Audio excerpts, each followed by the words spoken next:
So as parents, we all want to avoid summer slump, aka summer slide, when kids lose what they've learned from the previous school year over the summer months because they're not doing anything academic or being engaged educationally. So here's the thing. There are two resources that I absolutely love and that I recommend for parents to take advantage of for their kids over the summer. The first is readworks.org. ReadWorks has material for every grade level, and they even have Summer Slump in mind because they have summer packages specifically for students to work through during the summer months when they're not doing anything school related. The other resource, and you probably are familiar with this one, is Khan Academy. Love Khan Academy.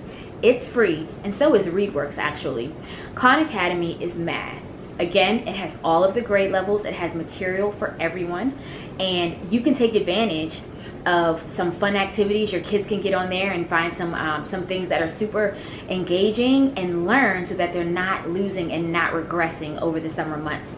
We want to make sure our kids go to school on top of things, and those two resources will definitely help to make sure that your kids do not fall prey to summer slump.